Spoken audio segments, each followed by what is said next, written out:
Hello, I'm Cheyenne. And I'm Frankie. And this is Conbini Cult. Woo! Welcome to this week's episode. How are you doing, Frankie? I'm good. I'm excited for the topic today. Yay! Finally, it's been something time. up your alley. Yes, it's finally my time to shine. Yes. I've only talked about something TV related every single episode for the last 2 years, probably. Yeah, so this one was not out of my comfort zone, but out of my usual topic zone. Mm-hmm. Yeah, I think so. And this one was it's fun, though. Right up my alley. So usually, let's announce the topic. We're going to be talking about reality dating shows in Japan, specifically. Yes, specifically dating, specifically Japan.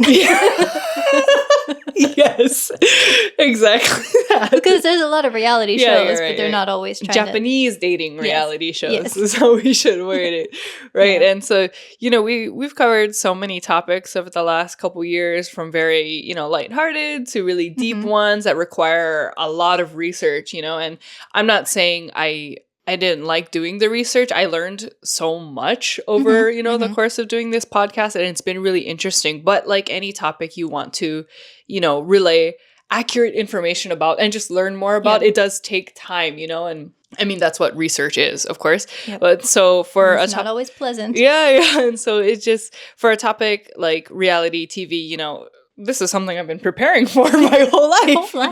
I watch maybe too much TV. So for me, it sounds corny, but it's like, it didn't feel like work to me. It's just like a lot of it was already done on my end. So you had a lot of homework and studying to do. Yeah, I have watched a lot of TV over the past couple weeks. Yeah. How many hours would you say? Maybe 40. Maybe 40. Yeah. That's a lot. A full work week. It's a work week, exactly. Yeah, I know. But before we get into that, anything new with you? Something funny to share?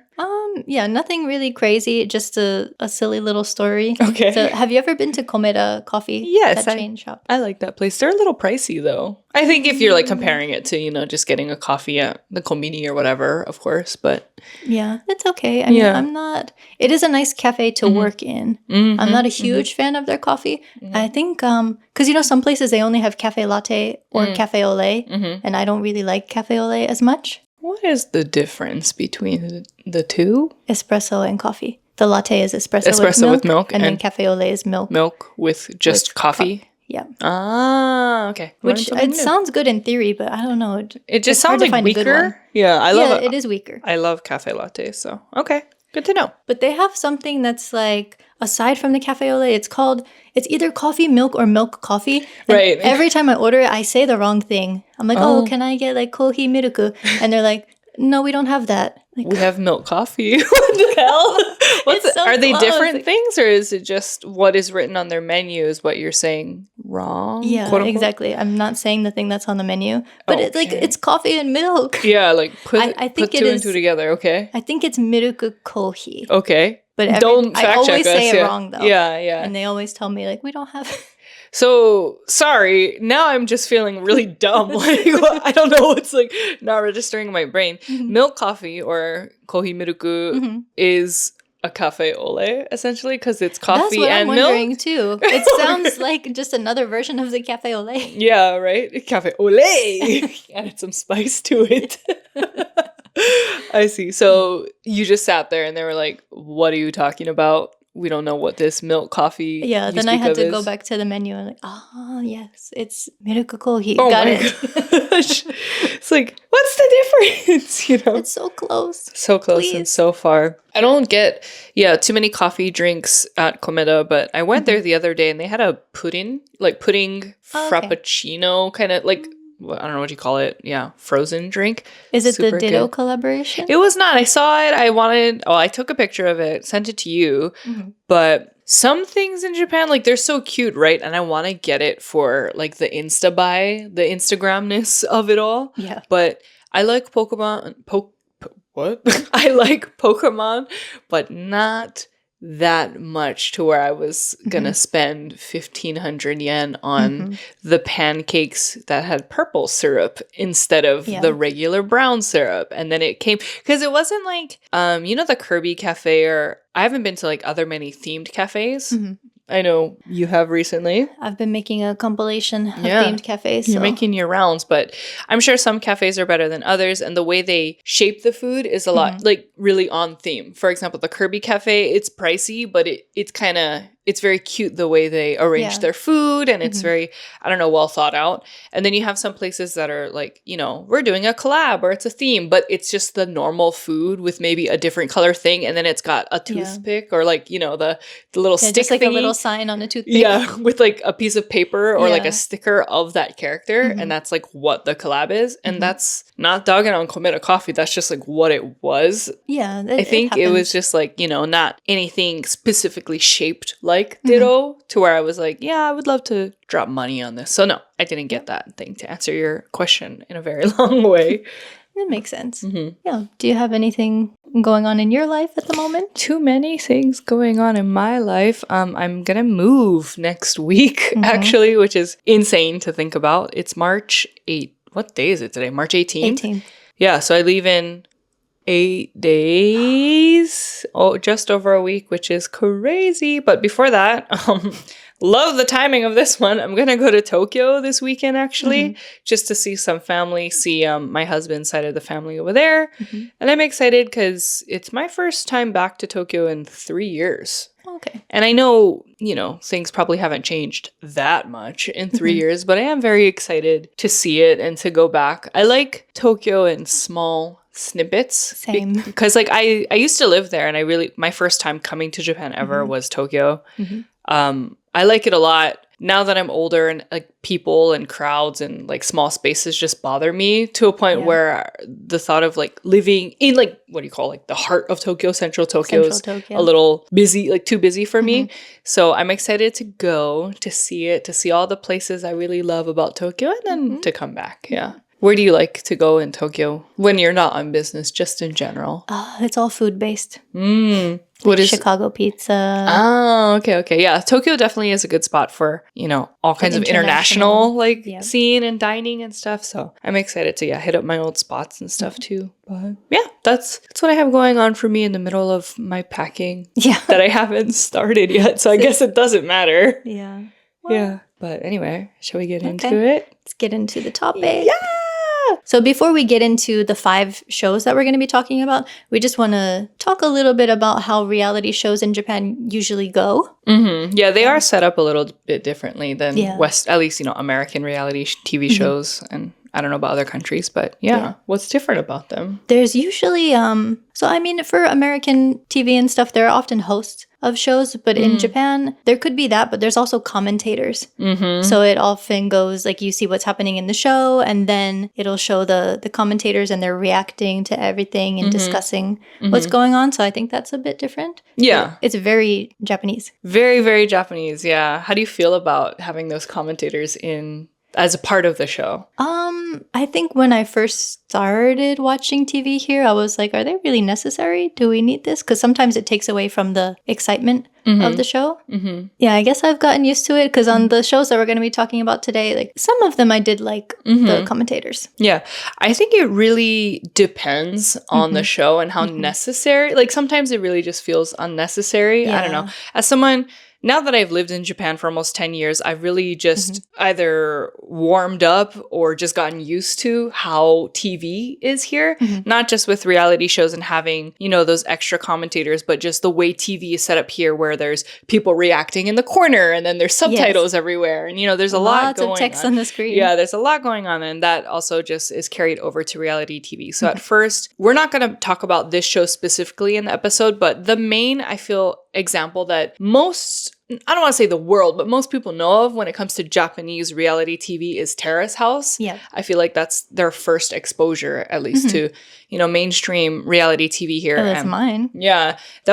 I think that was mine too. And maybe that wasn't a good start for me because it's just so different compared to, I don't know, like Jersey Shore and whatever trash reality TV we have back in the States. Very tame compared to Jersey Shore, at least. Yeah. So I remember the first time, and Terrace House, there's 5, 6 commentators on there. There's quite a bit. I think at least 5. Yeah, and so it was just a lot of people. 4 or 5. Yeah, sharing their opinions about what is happening in the show. So it was just a lot for me to be like, at first I was like, I don't care what you have to say. Why are you five? Yeah. Okay. Well, I don't care what all 5 of you have to say about the show or about this person. Like, let me just watch it and form my own opinions in peace. Yeah. That's was kind of like how I really went into watching shows here. And now, again, I don't like it all the time. I guess it depends on the people commenting. Because, like, sometimes if they're funny or if they're making, like, funny jokes that I also think or agree with, and it's like fun to, it's like kind of watching it with a friend, I feel like is the idea they're trying to create, right? But sometimes it's like The Bachelor, another show we're not going to get into here, but The Bachelor is originally a US show, I think. Oh, they have a Japan version? Yeah, you should, your homework for next time. So they have Bachelor Japan, like both Bachelor and Bachelorette Japan. And the rules and the premise, it's exactly the same as American Bachelor, just obviously due to cultural differences and the way people act here. It's not going to be, I think, as intense as the American version is. However, it's the same style where there is a main host, you know, where he's like, gentlemen, pick your roses or whatever, like they say. But then on top of that, there's the actual like commentators who are in a different room watching, reacting, saying their opinions. And that's like, of all the reality TV I've watched in Japan, I always skip the Bachelor commentary. I don't know why. It's like a little too much for me. But anyway, yeah, I've warmed up to it, but still took me a while to get used to, I think. Yeah, I think it is a bit much if there are hosts and commentators. I think that's what it is. Yeah, there's just like two people or too many things. Yeah, too many things happening. Yeah, I know, but not The Bachelor. This next show, or the first show we're going to talk about. Oh, a little disclaimer. Oh, yes, sorry. Got too excited. Before we get into it. So there's going to be some minor spoilers. Like we'll talk about different moments that happen, but we're not going to be spoiling which people get together. Yeah, I would love to. And I feel like I vetoed that one. Yeah, I got vetoed. And like for some shows, they're recent enough. Like, okay, sure, we won't spoil it. But like a couple of the shows, they're like 7 or 8 years old. So it's almost like I want to spoil it, but okay. So you can see in the in the description, you know, which shows we're going to talk about. So if you are interested in watching any of these shows, we're going to start off with explaining the premise of it. Yeah. And then if that sounds interesting to you and you don't want any spoilers or any information about it at all, maybe just skip to the next one. I think that's fair to everybody, right? Okay. Yeah. Let me just say real quick what the shows are. Yes. So first up is Real Love. Then we have Badly in Love. Then Love Village, The Boyfriend, and Love Transit. I just noticed 4 of those 5 all have love in it. Okay. Let's get into it. Alrighty. The first one and the most intense, in my opinion. The most, how to describe it? Well, it's from 2018. Yeah, so just with that information, I feel like you can kind of, if you're familiar with like the way Japan has changed in the last 10 years, you can kind of get a sense of what is going to be insane about it. I don't know, it's very much like the jokes could never, well, not all of them, but like a lot of the jokes just wouldn't hit, I think, today. Yeah. Is what we're trying to get at. Yeah, so the premise of this one, so there's a bunch of people on there who are obviously looking for love, but each person has a dark secret that makes it difficult for them to find a long-term partner. So slowly throughout the show, you find out that each person has to reveal their secret to everybody in no particular order. They just randomly choose them. Yes. And it was filmed only 3 days of filming. So it felt like kind of low budget. It sounds like very low budget. I don't know what year Terrace House or just reality shows in Japan, like love reality shows, really took off in Japan. But considering the time, I feel like maybe that's all the budget they had for it. Because you have shows like The Boyfriend we're going to get into later and like Terrace House, they take over like a month or a couple of months, you know. So for 3 days where you have to find a partner sounds crazy. But okay, sorry to cut you off. Continue. Yeah, so they were in Okinawa for this one. And we have some thoughts. Let's get into let's just get into it because it was nuts. This was our first time watching it ever, and we watched the first couple episodes together too, and it was like so nuts. We were screaming. We were screaming, like literally screaming at the TV. Not even out of anger, like out of shock. It was nuts. Like just the first, like I feel like even if you watch or you know you get into this episode and you're like, of all these shows, Real Love doesn't sound that intriguing to me. Just watch like episode 1 because it's kind of insane just the way they started off. Yeah. And should we even? No. Well, so for some of these secrets... Okay, yeah, let's not spoil too much. It could be something like the person has a lot of debt. Maybe they work in the adult entertainment industry. They might have a certain fetish or addiction. Some of them are more tame than that, but it's understandable why they would think it would make it harder to find a relationship. Yeah, so I don't know about you, but when we got into the show, at least like when we first started it, my idea of like what could someone's dark secret be to where they're like still willing to share it publicly on reality TV. I was thinking more on the lines of debt, like Frankie said, which there were members who had I wouldn't even say a lot of debt. No, it's not even that much. So like compared to student loans that people have like, in the US, like two of the people, I think like the debt numbers they mentioned, I was like, I'm in more debt than they are when it comes to student loans. Like, and then when we were rewatching it, or my husband has seen the show when it first came out, and then he watched it again with me this time around. And when we got to the people who had debt, he was like, that's like nothing. You know? Not that debt isn't serious in any case, but he was just like, oh, you would think it'd be more, I guess. Like it just seems like everyone has different financial backgrounds. So I'm not saying like to go into debt is nothing major or anything. Like I'm sure for these people it was very major. But just as an American with like insane student loans, it's kind of like, oh, that's it. Oh, okay. To me, you know? But sorry. So I was thinking more of like debt or a gambling addiction or maybe, I don't know, keiba, like horse racing addiction or whatever. That's true. Like very... That's what I was thinking. Along the lines of money, you know? But some of them were, interesting.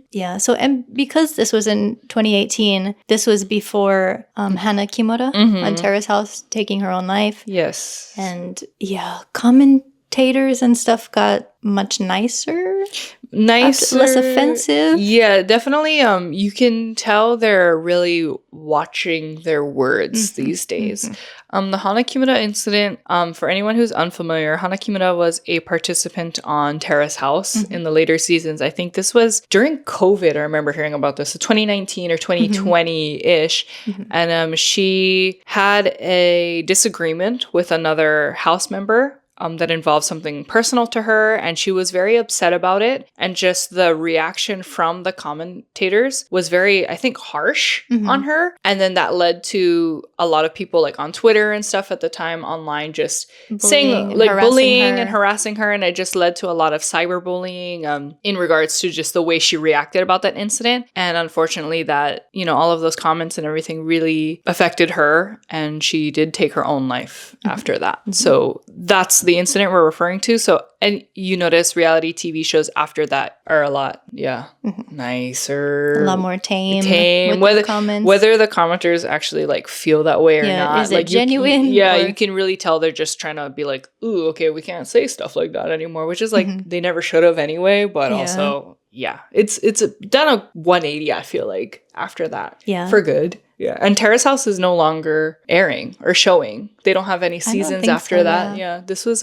produced by Fuji TV too, I think. Yeah, so haven't seen Terrace House. Like a lot of reality shows still exist and like have been produced after that incident, but Terrace House is just no more. Yeah. So with that in mind, it was really surprising to see So the hosts are also the commentators on this one. So that's a little bit different because the hosts are also, interacting with all the cast. Very true. On the show. They usually they're usually not in the same room. Very true. So I feel like when you're not in the same room, you can be a lot more open with like your snarky comments and stuff. But this one, they're like right in front of I mean, they still were because one of to give some background, I think the main host, Atsushi, he produced it too, I think. Yeah, okay. So he also is behind the show London Hearts, which we've talked about in a previous episode, which is regarding pranks and stuff. Which is like very pranky.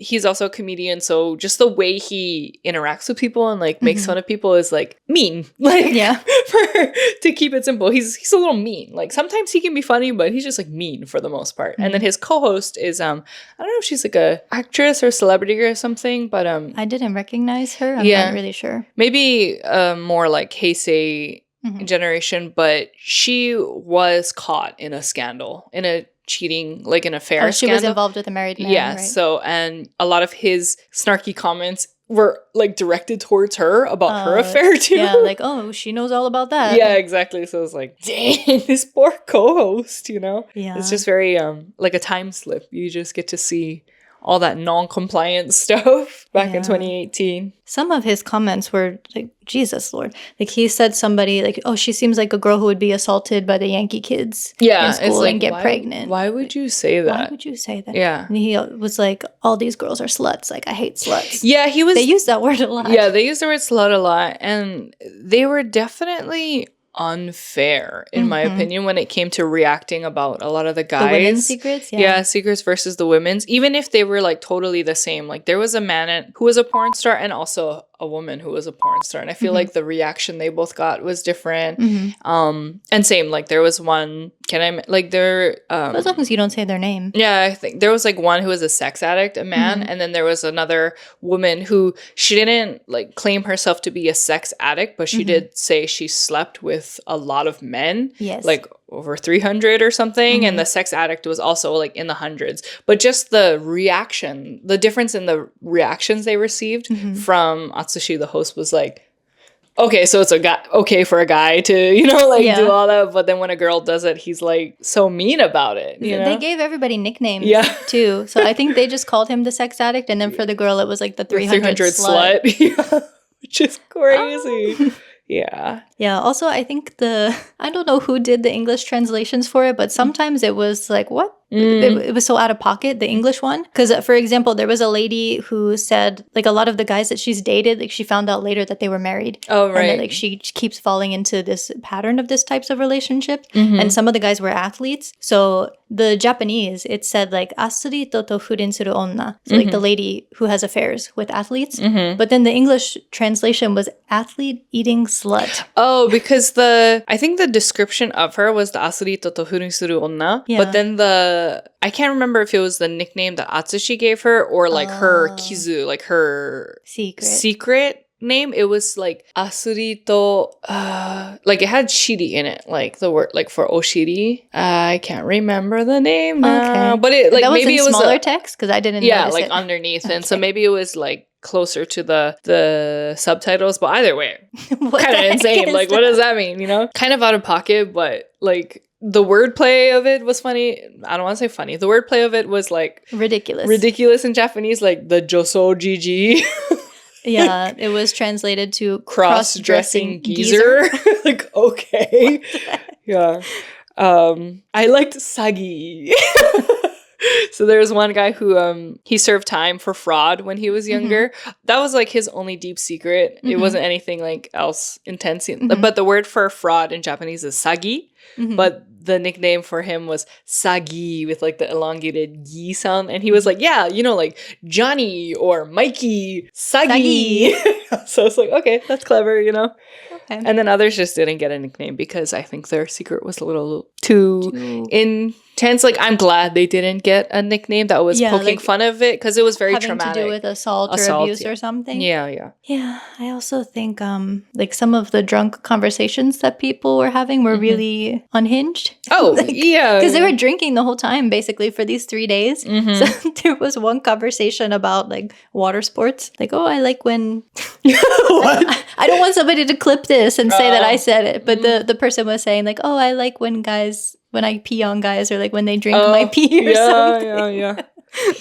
Yeah, I know. It was pretty unhinged, but I mean, I don't even want to say that those were the times, but like, That's 2018. It's 2018. Just the way the show was edited is just so different. The way reality, like even the most unhinged reality shows today are edited in a much more, I don't want to say like respectful, but like kind of respectful way. Like this show, one girl, because it's Okinawa, they're out, it's windy, it's breezy, summertime. Yeah. One girl's skirt like flew up just accidentally because it was windy, and they left it in. Like they just like full on just showed her butt, thong. like her thong, like blowing up in the wind, like stuff like that. So it's just like, whoa, like you could, I feel like you that could have blurred her cheeks. Yeah, blurred her cheeks, showed a different cut of someone somewhere else, like because it wasn't even like it was really focused on her talking. And that's even true. if it someone was else like, was talking, and then you just see like butt cheeks. Yeah, in the like wind so or it was something. just like I don't know. They totally could have just edited it different ways, and so that's what I mean by like, yeah, there was really. It's called like non compliance in katakana English. Like there were just no rules back then, like Wild Wild West when it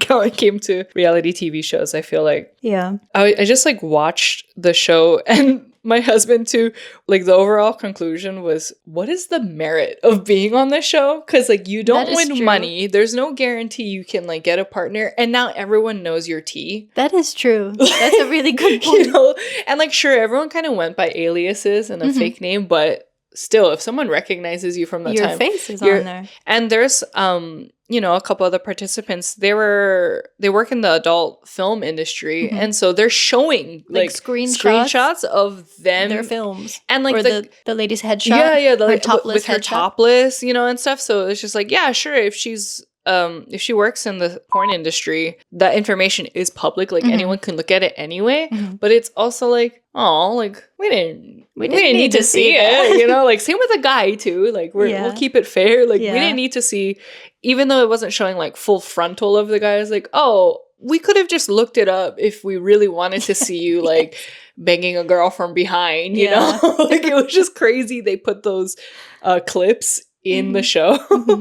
Yeah, it was pretty wild. I think there was also one point, because the host, Atsushi, was kind of annoyed when the people weren't, you know, actively like talking to the people they were interested in, when they were kind of becoming more friends. Because there was a point when one lady was comforting another one, and then he pulled her aside and he's like, hey, like, what are you doing here? Here To find love. Like, why are you wasting time with that? Oh, yeah. Because she was like spending a lot of, this was like the final activity they did as a group. It was like a boat dinner or something. Like the last chance. Yeah. And so one of the girls was having a hard time and crying. And the girl that got pulled aside by Atsushi was like comforting her, right? And he was just like, why are you, that. And then plus there were two other girls that were like just girls, like supporting each other, hanging out with each other. And he makes a comment. He's like, I hate women who do that. Like, I hate it when women support each other. I was like, okay, what the hell? Yeah, it was pretty nuts. And speaking of that, like, I feel like the athlete, I'm just saying this nickname because I can't remember her name. That's just like what she's referred to the whole show. But the athlete eating slut lady, I feel like she got it the worst of all of them when it came to the commentary by Atsushi. I feel like he really started to bully her up to a certain point, like in the final interview. Like he didn't yell at her, but he was just like, well, he told her to her face, like, I don't like women like you. Yeah, and he was just like, well, because she was kind of conflicted about her feelings, and they were like, how do you feel? It's the last day. And she was just like honest and saying, well, I'm really tired. I don't really think there's someone out here for me. I'm not sure. I just want to go home. And he was just like, well, why are you here then? Then go home. Then I don't like women like you. It was like so intense. Okay.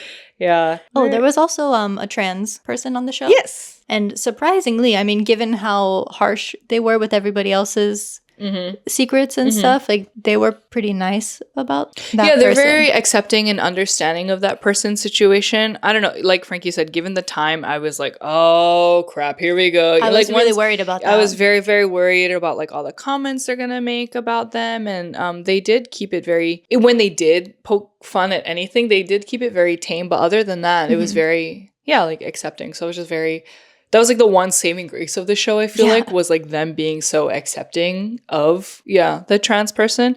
They call it new half in the show in Japanese. Please, if anyone knows, I don't know if that term is still used these days, because transgender or like trans is just, used in everyday conversation here now. And I'm very sorry if that is not an okay term to use anymore. I've never heard it, so I don't know. I've heard it in this show, and then I've also heard it, like, it sounds older. Like, I've also just watched like other shows and movies about the trans community, and that's just the word they used for it in the time, like from the 80s until now. So but please correct me if I'm wrong. One of the participants, though, I don't need to get into his secret so much, but one of them seems to be a very famous comedian these days. So if you are interested in like Japanese manzai or comedians, it's called Exit. And if you're just familiar with like Japanese TV in general, he's the dude with the pink hair. And we're like 99.99% sure it's him. To be him. It has to be him. It looks exactly like him. Yeah, and like you can't confirm it, right? Because they go by different names in the show, but like he has a different hairstyle at the time too, but I'm like pretty sure it really looks like it. And his comments, like because they ask about, what did you think of that person's secret? They like get the reactions from everyone. And at first he was very mean. He was very judgmental about a lot of the women's trauma and secrets, and just like, especially when it came to them maybe having affairs or having multiple, partners. She needs to take responsibility for that. It's her fault too. It was like really upsetting because it was just like, ugh, like, okay, whatever. But then you learn like his secret and his trauma, and I'm not saying what he said is okay, but you kind of like understand. It makes sense, like where his hatred for women in a sense like kind of comes from. So I don't know, it's just the show overall was insane. Like its editing, its budget, like so many photos were like pixelated. Yeah, I was gonna say that. Like some of the shots were so grainy. It looked like found footage, like Blair Witch Project type.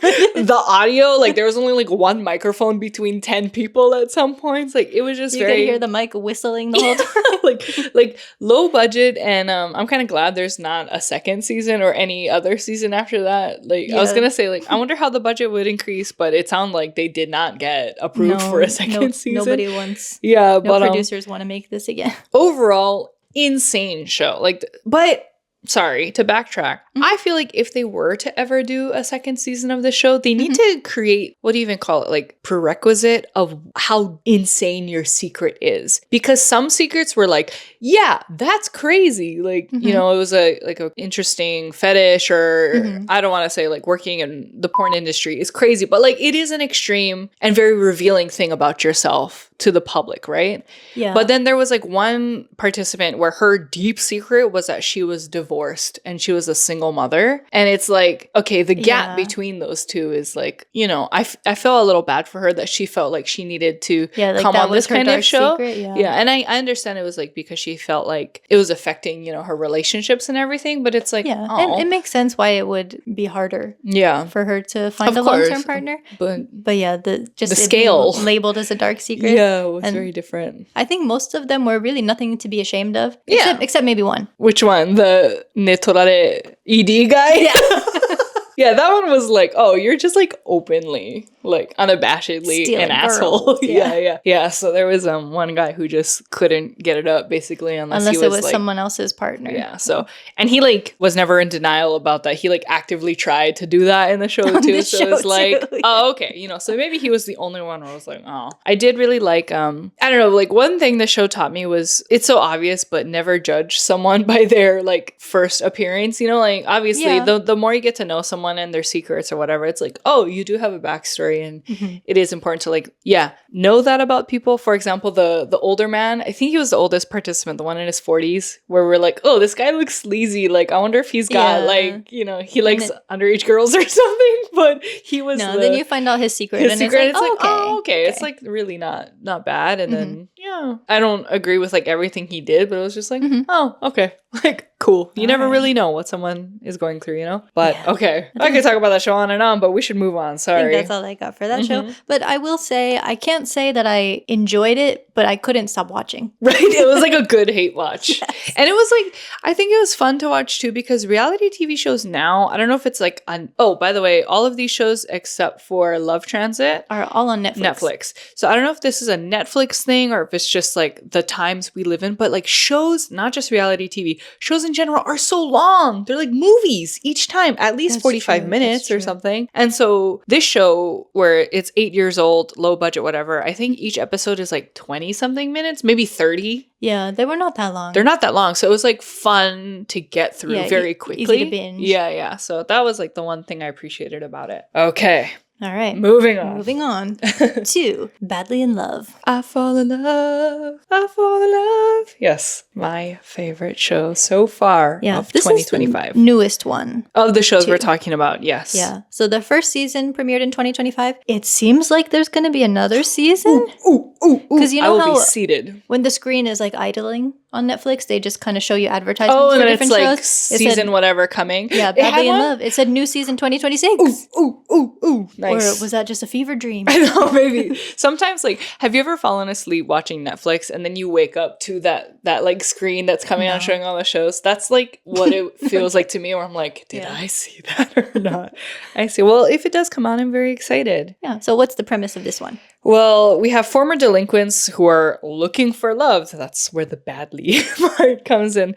But it was really interesting because compared to a lot of other reality shows in Japan, this show focused on, former delinquents who have kind of, I want to say like troubled past. They grew up as more yanki, which is like that delinquent lifestyle. A lot of them have like full body or at least like full sleeve tattoos. Which is very, refreshing to see, I think, in Japanese media. And just the way they interact was like really interesting with each other too. So they're all, like sleeping, like they're staying at a renovated school. Old high school, Yeah. And so there's like a men's room and a women's room. But they all have a goal to prepare for a summer festival at a kodomo shokuro, which we talked about. Yeah, we did an episode on that recently. Yeah, so aka a children's cafeteria. And so over the course of 2 weeks, their goal is to find someone, like a partner that they want to pursue a relationship with. Yeah. But also they have an end goal of just working with children and for that festival. Setting up that festival as well. Yeah, and this one was filmed over 2 weeks.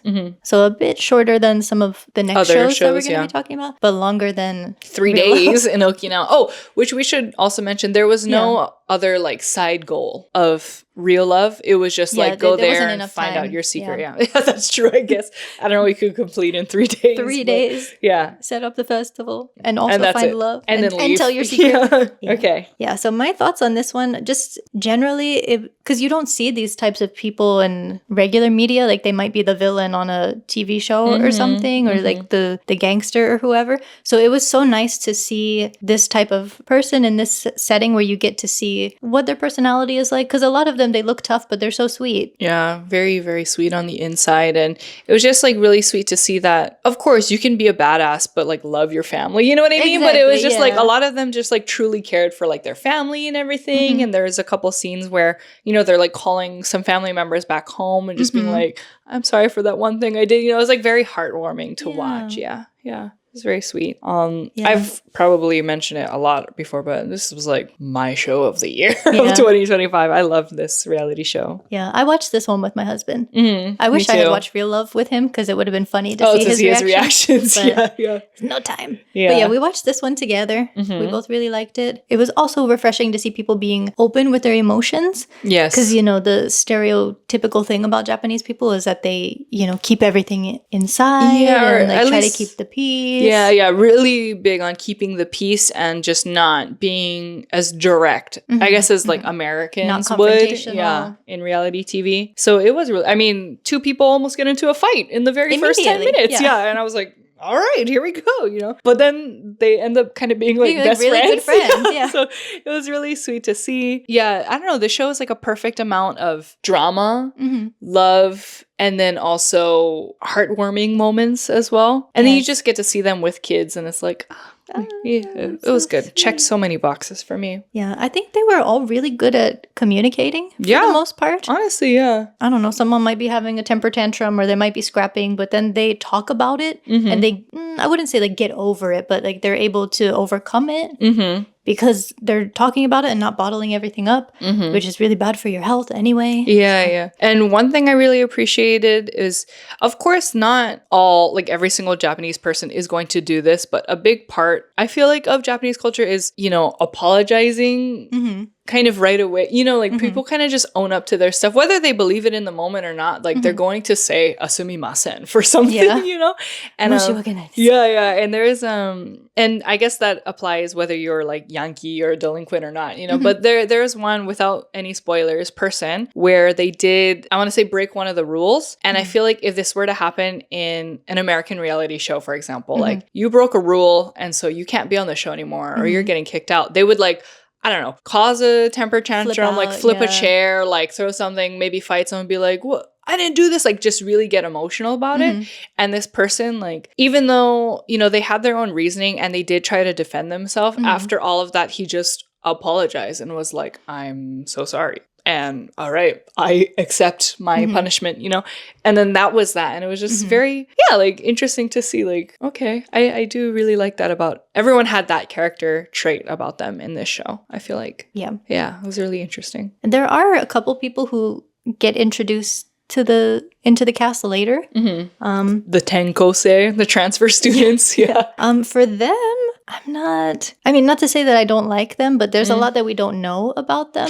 Very true. They didn't get into like their pasts as much. The girl in particular, like they mentioned nothing at all about her past, so I was just kind of like, why is she here? Also, like we don't know about her, so why is she here? But also just the way she acts, why is she here? It's like what I was thinking the whole time. And if we don't know anything about her. If you watch the show, you'll understand why. I don't know, it was just very like burikko vibes about her. Pick me girl. And then like without spoilers, there's another girl. Her name is Baby. Team Baby. Forever. Mizukakenna. Like this, I don't know. She's like so tiny, but such a badass. She's like a black belt in martial arts or something. So she's very like, you're not gonna disrespect me. And again, everyone has a backstory, and hers is very sad, but I don't know, very interesting to see too. All right. There were some funny moments too. Like one guy was saying how another guy who was kind of like a pretty boy, he was like, yeah, he taught me to do a lymphatic drainage massage. I know, he's like over there. I'm like, okay, interesting. Their names were just like cute too, like Milk Boy. Milk, Takuru. Yeah, Takuru. Baby. Ki-chan. I want to like baddie. Like I want to learn her. Well, she is a makeup artist, so it like makes sense why her makeup is on point. Like every single her hair, episode. Her accessories, everything is so cute. I gotta start following her on Instagram or something. Teach me some pointers. Yeah, it was a very fun cast. Like I think that was a good show overall. I don't know, like no negative comments. Yeah, I laughed. I cried. Yeah, it was great. Yeah, that's it. Like, that's all I have to say about it. I feel like can't wait for the next season. It's a really great show. Yeah, and then maybe we kind of mentioned this a little bit already, but seeing them with the kids too was so sweet, because you would think that a lot of parents are skeptic about like, I don't want my kids to be with this tattooed person, but like kids don't care. And like everybody was just so sweet. I think I feel like I've mentioned it in a previous episode. It was just a very good way to in our tattoo episode, right? Because not everyone, tattoo or kodomo shokodo? Both. Probably, because they kind of like overlap. But in Japan, tattoos can be very taboo still. Definitely not as much as it was, several years ago, but it does still have, I think, some preconceived conceptions about it, and like what, if you have tattoos, maybe you're affiliated with like bad things or whatever.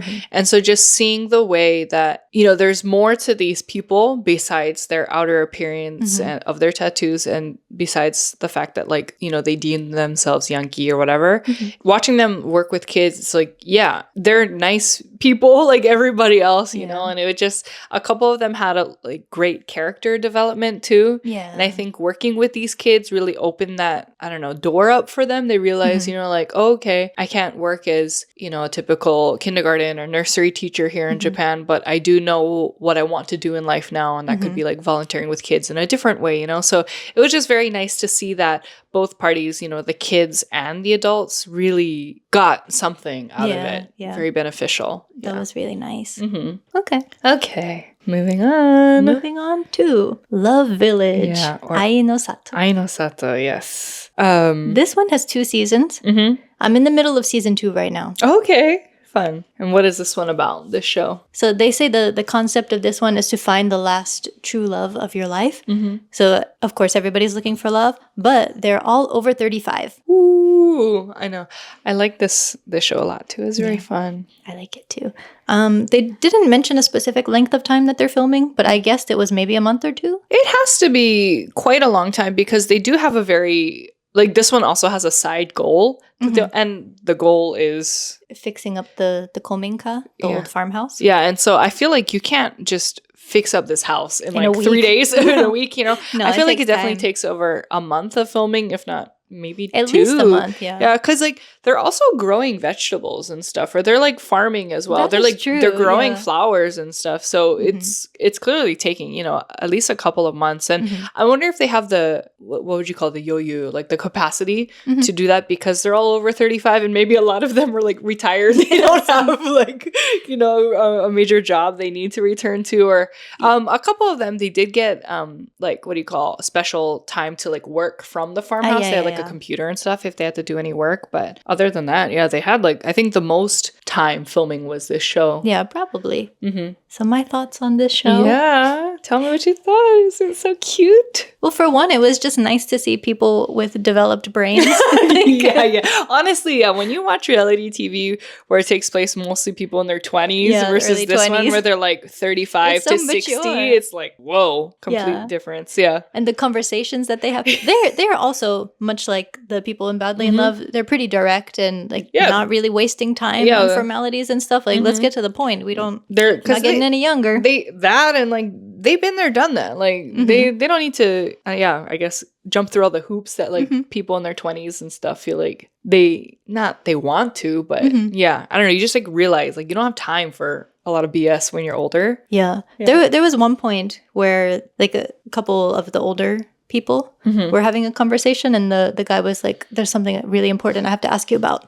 What are your monthly expenses? It's like, we love that. We love a mature question. Yeah. Because everybody's a little bit older. Maybe some people have kids already. Some people have been divorced. Maybe they still want to have kids or don't. Because it's not like everybody is past childbearing years. So some people are more serious about that. And there was one lady who was in her mid-30s who was asking the men in the house, like, oh, what do you guys think about kids and stuff in the future? Yeah. But they were also nonchalant about their answers. They're like, oh, maybe if she wants it. And in her, like, behind the scenes, like, one-on-one with the camera, she was like, we're not getting any younger. Like, they need to be serious about their answers. That, and I mean, like, because everyone is over 35, obviously you've just lived so much more life compared to a lot of younger participants in other shows. Like, there was one woman, she's a cancer survivor. Maybe some participants, I can't remember if there are any specifically, but when you get to a certain age, you could deal with, like, death of, like, family members and stuff. One woman went through, like, an insane divorce where her partner had another family besides her, so just their backstories are a lot more, I don't want to say developed, but deep in a lot of ways. Yeah. Oh, and also one of the older ladies on the show, she was like, yeah, I'm looking for the last love of my life, but also like, can you change my diapers in the future? Yeah, just the way they talk, again, because they've got no time to waste, is very refreshing to see too, like, because you don't see much people in that age range just talking about their love life. So it's like, oh, fun. Interesting. Yeah. I think they're pretty good at communicating. I think so. If there's any tension in the house, it gets talked about. Yeah, in a very, I think, effective way compared diplomatic way. In a very good, that's a good word, diplomatic way compared to how younger people would treat the situation. Should we talk about the commentators, the hosts of this show? Yes, that was kind of like my big takeaway from this show, So who's hosting this one? Oh, remember that guy? Atsushi! From Real Love, who was so mean. So mean. So this is, if we're comparing the years, so when he hosted Real Love, it was 2018. And then the first season of Love Village is from 2023. So I was like, oh, so much time has passed. He's so much more mature. It's only 5 years if you like think about it. Yeah. So what is with this complete 180? Because on this show, he's really nice about everybody. He's crying at a lot of people's almost every episode. Yeah. I remember your reaction when I told you about this when we first started watching Real Love. So I watched Real Love first. Yeah, you watched Real Love first. So that is your first impression of Atsushi. I watched Love Village first. That is my first impression of Atsushi, because we also don't watch Japanese TV that much. Like, I don't really see him in any other thing he does in TV, so I don't really like know how he is besides these two shows. Okay. So my first impression of him was like, he's like so sweet. He's so sweet. Like, yeah, sure, he can really empathize with a lot of these sympathize with a lot of these people, like, he's funny here and there. He gives like some funny commentary because he's a comedian, but okay, like, cool. That was it.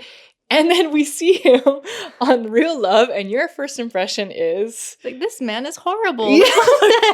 Yeah, because I remember before we started Real Love, or like we getting into the intro, I was like, oh, it's hosted by Atsushi. I like this guy. Like, you know, like he hosts this other show I watch. And then we're like watching we start watching it. I'm like, what the heck do you like about this man? And then I'm watching it like, you know, and I mentioned it to, I remember like when we first started watching Love Village, I said like, I like him as a host. Like he's funny to my husband, and my husband loves like manzai and like, you know, all the comedians and stuff in Japan. He's very familiar with everybody. And I like didn't think anything of it at the time, but now I know what I know. When I told him like, oh yeah, I like him as a host, I remember him being like, oh really? Like I think it was very igai, like surprising that I would say that. Like to him, he was just like, oh, okay, interesting, you know? And then when I watch both of these shows now, I told my husband the other day, like, oh, what, he's so different on Love Village, you know, like, did he really like mature or something? Or like, why is he so much nicer? And then this is like alleged in our opinions. My husband's like, no, that's fake. He's just like, no, he's like always been an asshole. Like Love, him in hosting Real Love is like how he is, like in his comedy, in his humor, like that's him. And then he's like, yeah, I'm sure he's matured, and because he's married, Atsushi is married with a kid now, so like yeah, that does change a person. So he's like, yeah, I'm sure he's like calmed down a lot and matured a lot as a person, and that affects the way he allegedly affects the way he, you know, comments on a show like Love Village. And I'm sure he has to like keep a certain like demeanor and tone because the tone of the shows are totally different too.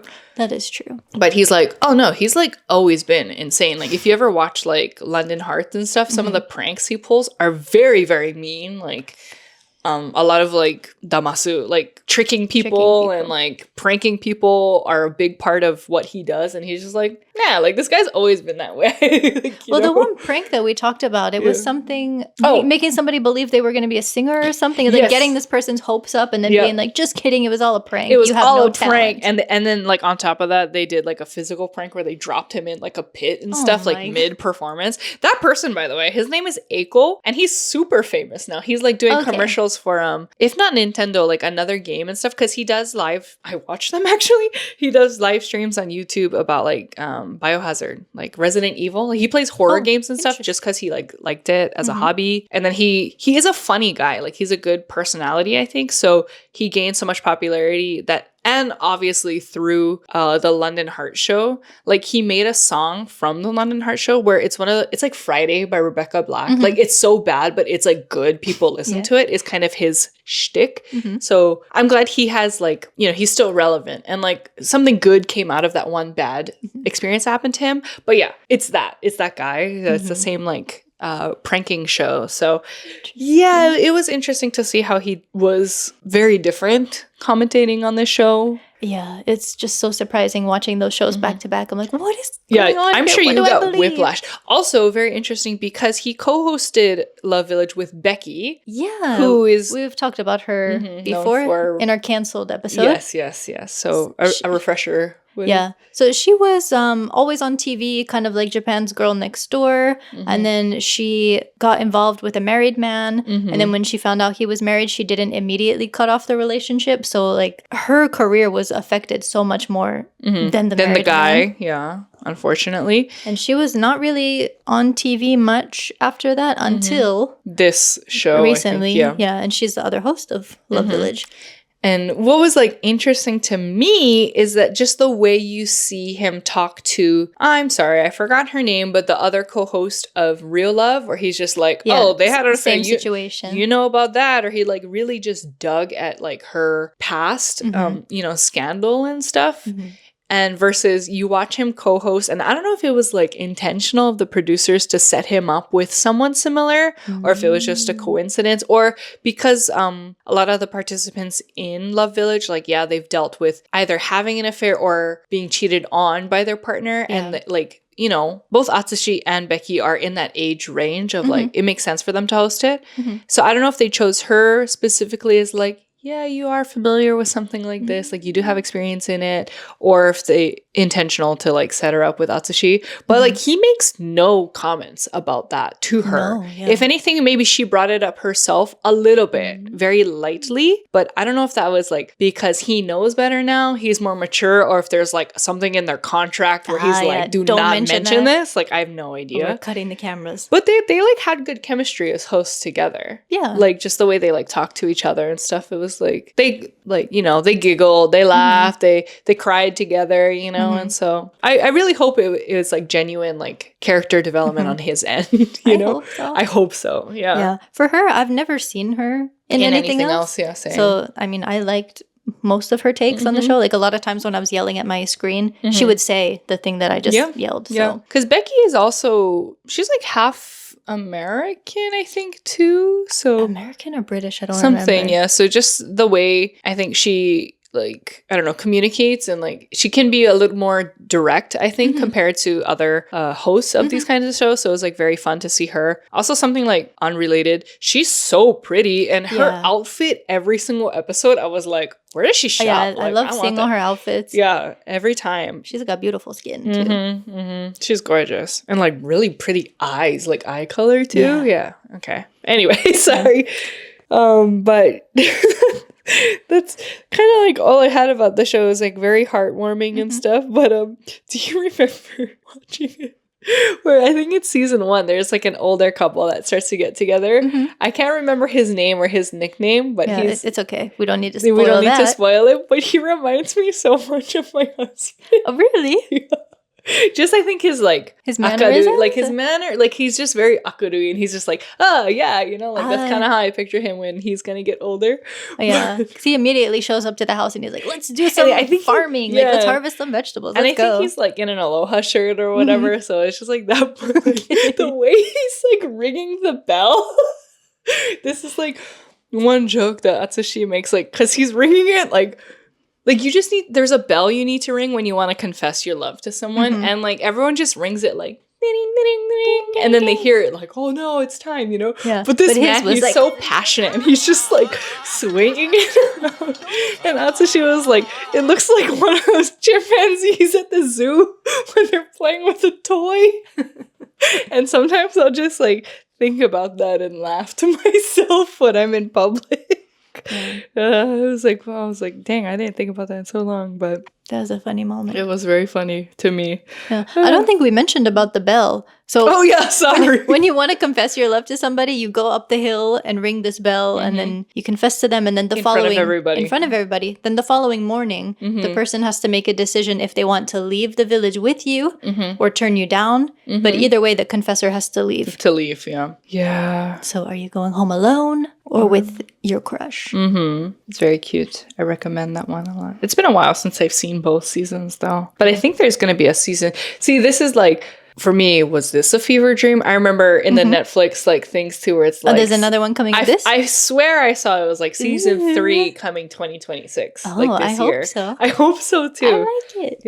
Yeah. Oh, and also they filmed the first season. It was somewhere in Chiba, and the second season was somewhere in Okinawa. Yeah. Shout out Chiba. Everywhere is like Chiba, Okinawa. Because Chiba, I think it works regionally. It's very convenient for close to Tokyo. Yeah, producers, because it's close enough to Tokyo, but Chiba is so big and like inaka enough where it has the land space to do shows like this, like, you know, remodel a kominka or something like that. The next show we're going to talk about also took place in a different part of Chiba with the same kind of premise. Yeah. So speaking of the next show, yes, this next show is The Boyfriend, and this one has 2 seasons. Season 1 came out in 2024, and then the most recent season this year, if not late 2025 or early 2026. But there's 2 seasons of The Boyfriend now. I'm almost done season 1. Yeah. And the premise of this one, so gay and bi male participants are looking for love, and they live together for roughly 2 months or so. Season 1 takes place, it's called the Green Room. That's a surfing term. And so it's like in a big beach house in southern Chiba. And their main goal / side project, aside from looking for love, is working a coffee truck. So every day one member gets to choose, you know, they're like the team leader, and they get to choose, you know, another guy they want to work with for the day. So yeah, it's a good chance chance they got to like know each other. Like, I think this one is interesting because you get to see a working side of that person. Like how people act. Yeah. That part was really interesting. And another part that's interesting about the show is I think they have a certain cap of money they're allowed to spend each day. Like they have to budget their money with their sales too. Yeah. Well, so in Love Village, they also have a monthly budget for food. But it's like super low in Love Village, which is Season 2 particularly, it feels lower. Yeah, which is why they like grow their own vegetables and all that stuff. Yeah. It's very, very low. Yeah. Yeah. So yeah, for this one, they can keep the money that they make from their coffee truck and decide what to do, but they also have a food budget. So it's like 6,000 yen a day. I think that's what that's what they decided, because like some days they'll have really good coffee sales and some like maybe not so much. I feel like that's the median. I'm not too sure how they decided. For 6 people, and like, yeah, you can eat a lot whether you're a man or a woman or whatever, but I feel like in this case where there's like 7 guys and a lot of them like worked out and they had like strict diets and stuff, that's a lot of food and a lot of money that goes towards that. So I feel like for them particularly, I think 6,000 yen a day for 7 people was like very hard to manage. That's a really tight budget. Yeah, which we'll get into actually a little bit. Right now, let's do it. Yeah. So the one member, he's a dancer, but he has a very strict, like he's really muscular. He's got a very strict workout and diet, and he needs 2 kilograms of chicken breast a day. Insane. And he makes smoothies out of his He cooks so at first I was like, is he just eating this chicken raw? Like, no, I think he's like steaming it, like boiling steamed it. Chicken breast, but then making it into a smoothie with like water and protein powder, I'm assuming, and he just drinks it, and it's like so gnarly. His farts probably smell so rancid. Like, well, I admire his dedication, consistency, dedication. No. I mean, it's paying off, you know, like, and he looks amazing. Yeah, so. He's got a great like routine and all that. And like, honestly, when you go on a reality show where you're kind of like quote unquote on vacation for a couple months, like it's very admirable to stick to your routine. And he has to, because he is a dancer that shows a lot of his body. So it's like, yeah, I get you want to keep up that routine, but 2 kilos of chicken a day, like that like made me sick. Like I got like ill a little bit when I heard about that. Yeah, I think one of the other members says like privately to someone else, he's like, yeah, actually I tried one of those chicken smoothies before. I was curious. It was nasty. Yeah, he said he grossed out like his coworkers because he made it at his job. He works at a restaurant. Yeah, but this one was it was really cute because it's the same, if not. No, it's not the same producer. She didn't produce this one. Yeah. But the same lady, Megumi. So she produced Badly in Love, but she's also a commentator on this show as well. Yeah, which makes sense why they're both so good. She's like also she's Megumi, by the way, is like an actress and like talento here in Japan. Gorgeous. Another I don't know. She just looks like so ethereal, elegant. Yeah, like I can't explain it, but she's really, really cool though. But the way the boyfriend is shot is very Terrace House. Yeah, kind of nachos. Like slice of life, sort of, because you see their day to day, how they're just interacting with everybody. But what makes it different than Terrace House is that like they have the goal of finding love, and they have different prompts, like, oh, if you write down the name of the person you want to go on a date with, and then if the feeling is mutual, you guys get to go on a date or that kind of stuff. That's true. Yeah, everybody is there to find a relationship. That's a good point. Yes. Yeah. And kind of the elephant in the room for this one is, I mean, it's a show about same-sex couples. Same-sex marriage is not legal yet in Japan. Yeah. One thing that a participant said that really just like kind of stuck with me, they were talking about, you know, like their past relationships and just how they view dating and stuff. And one person said, you know, we, as in same-sex couples, we can't even get married. So what's the point of like dating around, which is just really upsetting, you know, to hear. I want everyone to find love, you know, no matter what, you know, your orientation is and everything. So it's just, yeah, I'm sure it's very discouraging to have to navigate that in a place like Japan where it's not even legal yet. Because this person in particular wants to get married and have kids and everything like that. So it's just very sad to hear them know the reality. Both the cast and the hosts also, you know, talk about the fact that same-sex marriage is not legal and that it is difficult in Japan for same-sex couples to adopt. And one thing that was also kind of different from a lot of the shows we talked about here is how international the cast was. I know you had some comments about it. Yeah, so there's, on season 1, there's someone from Taiwan, Korea, and then also a Brazilian guy. His mom is Nikkei. Nikkei, Brazilian. Brazilian. Yeah. But he's also got mixed with like Italian in there too. Yeah. Alan. But he's been in Japan since he was 2 years old. Oh, yeah. So, I mean, it's not like none of them can't speak Japanese. You know, like the whole show takes place in Japanese. Yeah. So that was like really interesting and refreshing to see too. I was kind of curious if that was just like coincidence. Maybe they wanted to set up this show specifically to be a bit more international. But then I like couldn't help but think like I had the same thought. Did you have the same thought? Where like did they just have a lot more international participants because maybe they were like anticipating not so many Japanese people would apply for the show, who would be willing to, you know, share that private part of their life. Depends how open they are about their sexuality. Because a couple of the guys said that they came out to their parents prior to being on the show because they didn't want them to find out from the show. They wanted to tell them. Right. And then the other participant has not come out to their parents actually at the time of filming the show. And so, I understand if they were, I don't know, willing to open up the application a little bit more because of reasons like that. Yeah, that's what I was thinking as well. But it is nice to see the international I loved cast. it. I mean, it like, especially, I don't know, there were so many points where, because again, a cultural thing where Alan, he is Japanese too, but he also is very rooted to his Brazilian roots. And so he's like watering the plants, like dancing around. Yeah.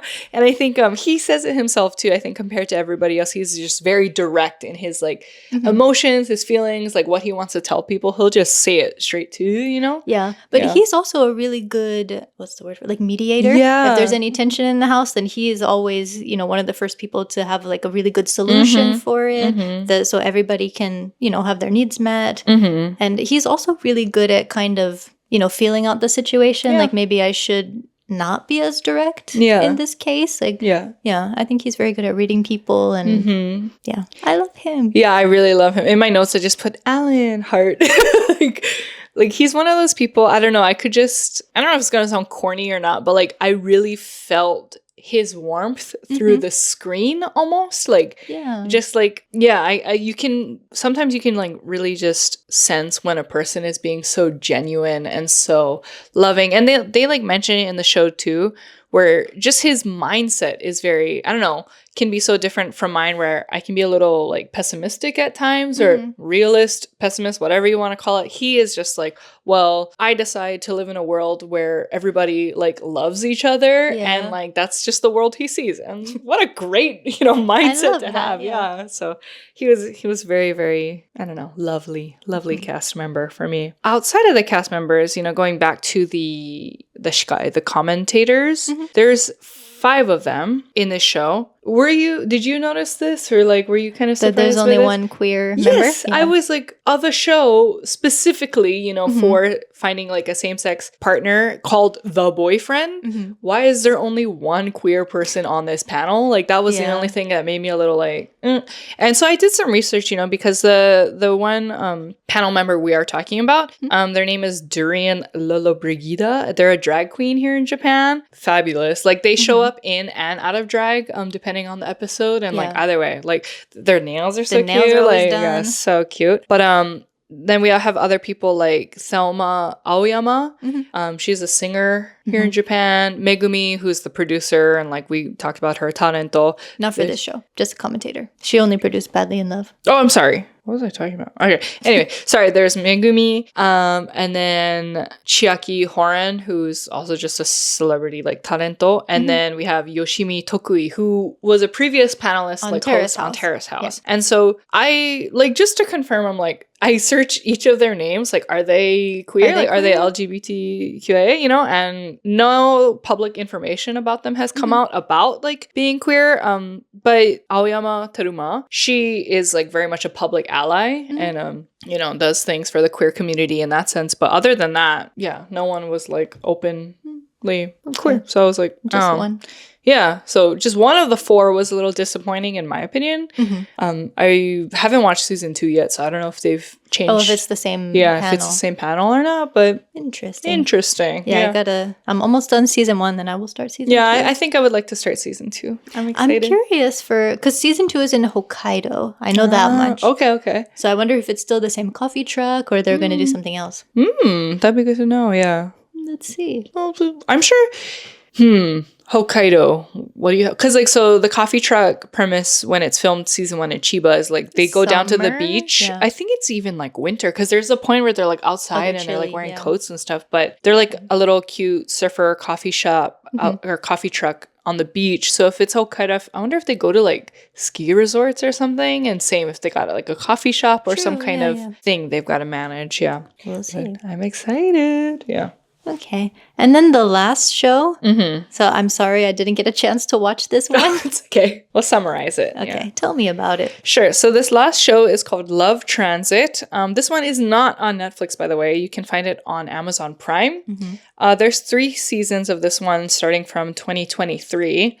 The main premise is, so basically it's not complicated, but there are 8 members, let's say 4 men, 4 women, and each of them have dated in the past. And so they're one member. So they're exes. They're exes. They're all exes. And so one member of that like ex couple will invite the other to participate in what they call the hokkans. Do you know what, have you heard of the word hokkans? So, like, my best translation of it is like a staycation. They're just all staying in a hotel in Yokohama for 2 weeks, I think. And so they're all staying in this, like, staycation hotel with the goal of either reconciling their relationship or finding a new love.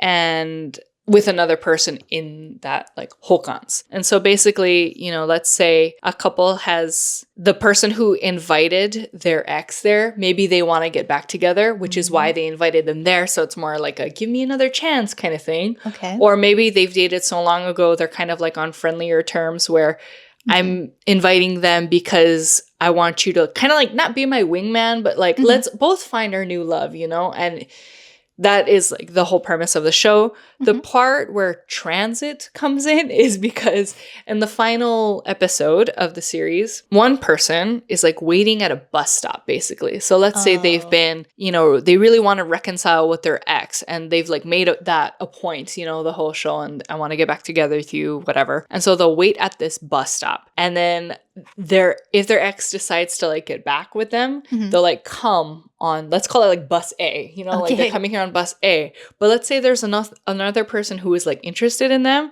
They're coming on bus B. And so you're like at a bus stop and there's like 2 buses and it's like up to you which bus like am I going to get on, and then you ride off together in the sunset kind of thing.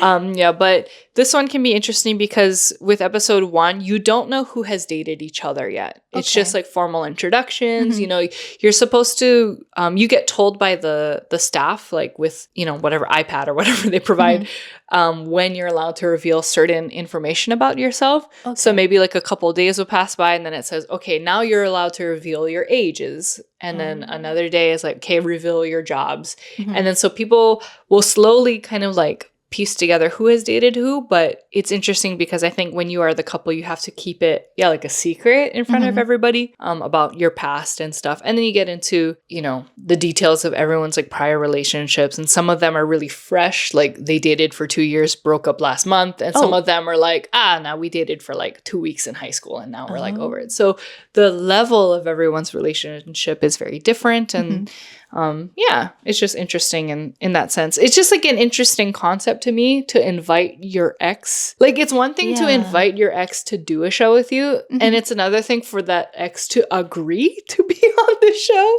True. And so I kind of joked around with my husband about it before we like were married and had kids and everything. Was we're kind of like, could you be on the show? Like, what if I invited you to do this show? Like, would we do this? And we're both just like, hell no. Like, no way, but who knows? Like, at least in that point, we were just like, no. Like, I either would be too heartbroken, like I would never want to see him with another person. Like, it really just, I guess, depends how you break up with someone, right? Yeah. Well, I don't know if you're still friends or something. Maybe. But there are some points too where like, maybe the person who invited the ex, they want to reconcile, and the ex at first is like, no, like we're done, whatever. But then they stay in like this hokkans with them over the next 2 weeks, and they're like, yappari, actually I do really love this person and I just needed some time away. So like there are cases like that too, But very, very interesting if you want to give it a shot. Okay. When I finish the other show. I know. I've given you so much TV homework the last I feel like weeks. I watched a lot. You did. In preparation Honestly, for this? you did a lot. Yeah. But that one it's very interesting too. Just the whole, again, exes concept is like, I don't think we have this show in America. So this one was like very new to me, the premise of like how it's set up. The closest thing I can think of is, I didn't watch this show, but the ultimatum. Like you come on with somebody and then you want to get married. Yeah. But that person can decide like if they want to marry you or if they want to find somebody else who's on the show too. Which is like, sounds so problematic. Like that really sounds insane. Yeah. Yeah. But I guess that's a decent equivalent. That's true. Yeah. It's different, but I can't think of anything else like this. So. I guess not. All right. No. Okay. So also just wanted to mention Terrace House real quick because maybe somebody would be like, why didn't you talk about Terrace House? Because it's not specifically a dating show. That's true. It's more just, seeing people living together, daily life, interaction, and that kind of stuff. So most times people do date, if not like some people there's end a lot up of dating that happens or like people find love on that show, but it's not specifically meant like to that be is not a dating the goal. show. Yeah. A lot of crushes in that show. Yeah, and then also Terrace House goes on for a long time, so everybody is working They're their like normal going to jobs. Yeah, that's very true. Sorry, I forgot if you mentioned. Have you seen all of the Terrace House seasons or not one episode? I mean, personally, it's not really my type of show. I don't really like the daily life kind of thing too much. Because for these shows, because there was like circumstances that were kind of egging them on to like go on dates or confess to people or whatever, I was like, oh, give me the tea. Yeah, that's true. Terrace House, they do at least start off really slow. Some seasons are more dramatic than others. One season takes place in Hawaii, which I really enjoyed because for me it was like, oh, I know that place. Other than that, it was like, nothing too chaotic, I would say. Yeah. I mean, a lot of people love that show. We also have, one of our regular listeners and commenters who mentions Terrace House a lot. So, just personally, it's not my favorite. I think Terrace House is a great show if you're studying Japanese. That's and if true. you really want to get... It's a good starter. It's a good starter. Watch a season of it. Yeah. And really great for just daily life, like listening in Japanese too. That is true. That's a good point.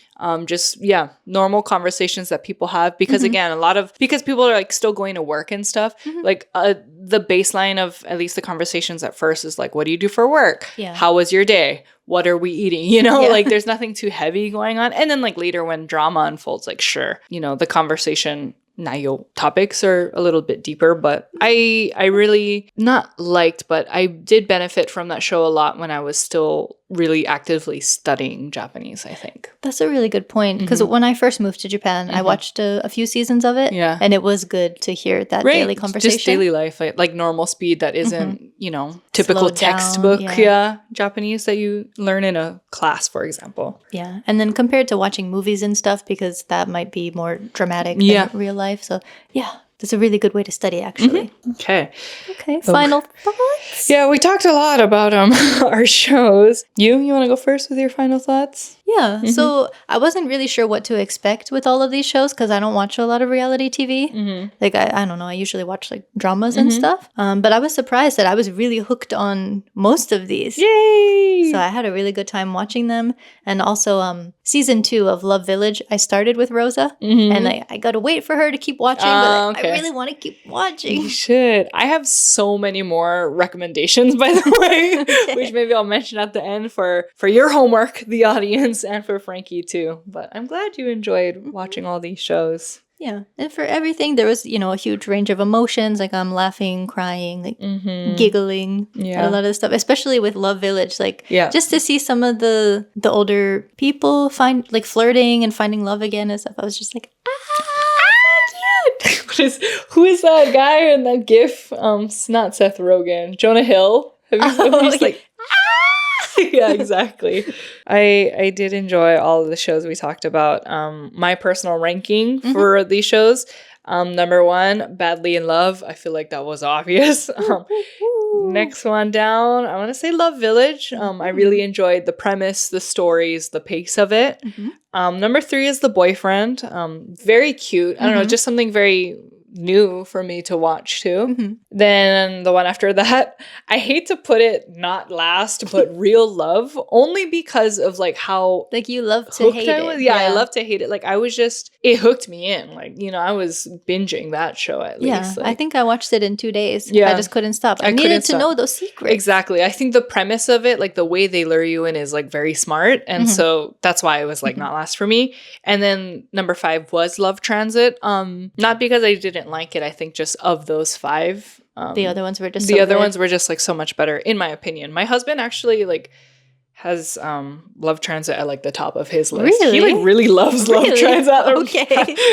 I don't know why, but yeah, it's that one is like really interesting to him. I think he likes because in the first few episodes, the audience also doesn't know who has dated each other. So I think he likes trying like to the piece it mystery together. of it. Okay. Yeah. I've said it before, you do have homework for next time. Oh, okay. And Offline, like there's so many other shows we have not talked about in this episode, like Offline Love. That one got super popular. I think it came out 2024, 2025, very recent. A friend told me about it last week because I told her I was watching all these reality shows and she was like, oh, you guys need to add Offline Love. Yeah. I was like, oh, maybe for next time because I just don't have time to watch there's so much TV to watch. But this one is really interesting because without explaining everything in detail, it does take place abroad. So season 1 takes place in France. And the main thing with that is there's no technology involved. It's all, writing memos to each other and letter writing. And it's going to sound very, I'm not Gen Z, but just like Gen Z of me to be like, it's how they dated in the olden times. Like just picture like without phones is like how they're talking. And so, and how they have to navigate the city too. So they're all given like a tour, like a guidebook of Nice, France. And so if they want to go somewhere, they've got to like look at the map and like, look at schedules and stuff. It's very retro. But it's very cute because I think, phones just serve as like a big distraction for us in this day and age. And so very cool and very, refreshing to see it not being used in TV today. Offline Love is good. And then another honorable mention is, it's quite older, but it's called Ainori, Love Wagon. Oh. Yeah, and it's very cool. This one also takes place in a different country, and they're given like a super minimal budget every day, and they're riding around in a wagon, which is like the nori, like to ride, noru part of it. And it's like, let's say 3 boys and girls.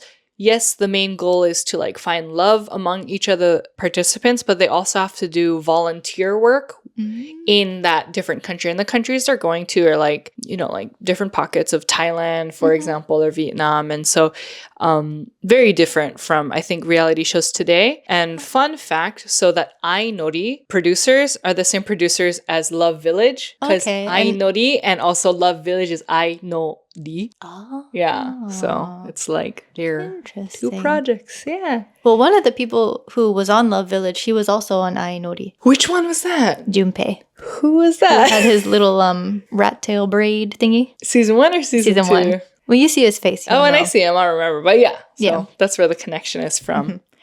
Yeah. And then there's Bachelor Japan. If you like love watching The Bachelor, but maybe you want like a Japanese perspective on it. Like it's not my favorite, but I do love to. I never watched to just like that show. Pick and choose the people, like gets to see or guess who's getting the rose and whatever. Yeah. No, I sound like such a pick me. I'm like, I've never watched that show. I've never watched the American version of it. Actually, it's I don't have any interest in it, but the Japanese version is like mildly interesting, and they do have some foreign participants in there too. Like there was one guy he participated as one of the male members for The Bachelorette. Okay. And he was I think he's from Australia or New Zealand or something. He was like here in Japan as a rugby player. He's like just playing rugby. Okay. But he's still like studying Japanese and stuff. So it's like cool, like how, cool of you to participate in something in like your second language and stuff. But yeah. What is that show? Love is Blind? Isn't there there's a Love is Blind Japan. I feel like that one didn't take off as much as they thought it would. I didn't watch that one either. Have you watched Love is Blind like America? Only season 1. Okay. Because I feel like once people understood the once people understood the concept of that show, it kind of lost its Oh, it lost the plot for sure. Yeah. I haven't watched like any of the later seasons because it's just, well, they've had a problem with this since season 1, but there is just major lack of like diversity on that show. Every single time, even though it's supposed to be like you can't see the person on the other side, guess what? Like everyone is still very like thin and white and younger and attractive, like subjectively. So yeah, that's kind of like why it's not conventionally attractive. Yeah, that's why it's not like the most interesting to me anymore. And then Love is Blind Japan, it was very cute. I think the people who coupled up and married off are still together in Japan, which is like crazy. But yeah, I feel like that one didn't take off as much as these other shows. Yeah, but interesting. So for the ones that we watched, I can't make a ranking of them. Well, 4 out of 5 I watched. I didn't watch Love Transit, but yeah, I really not even a number 1. Oh, it's because they're all so different. It's really hard, but they're all so wholesome. And then I wish I could have watched everything with my husband, but just our schedules didn't really allow it recently. But he did watch, we watched all of Badly in Love together, and then he watched parts of The Boyfriend with me. So I had to keep pausing it to explain, like, okay, so this is happening, and like this person did this, and that's why the tension is here. And like, yeah, he was just eating it up. So like maybe we'll watch season 2 together. Back when The Boyfriend first came out, one of his friends told us to watch it. And as far as I know, I think that friend is straight. So it's interesting that a lot of, you know, like not gay people are in Japan are also interested in this show. Yeah. And it is a very interesting show. Love it. Can't wait for season 2. But also, give me the girlfriend. Where is the lesbian version? Now we need the lesbian one. Yeah, because I am invested. I really like that show. So. We need a queer woman version. Yes, of course. Or non-binary version too. The partner. The partner. Yeah. It's okay. Well, we did yap your ear off about all these reality TV shows. I could go on and on. But whether you're into like the drama or, you know, love and dating shows or not, I think watching reality shows like non-movie or non-like dramas, you know, is a very good way to study a different language. So if you're just not into Terrace House and want to learn like, I don't know, maybe faster paced or different, like The Boyfriend taught me a lot about like gay culture, like Japanese. Yeah, that's true. Queer culture, you know? So it was like, there's something to learn, I think, from any kind of show. So yeah, I hope you found one you are interested in and go ahead and give it a shot. Yeah, let us know in the comments if you've already watched one of them or if you plan to watch something now that we've talked about it and hopefully not spoiled too much. Yep. Okay. Let's go watch season 2. All right. Okay. Bye. Oh my God, a sneeze is building up towards the end. Ooh, 1 hour.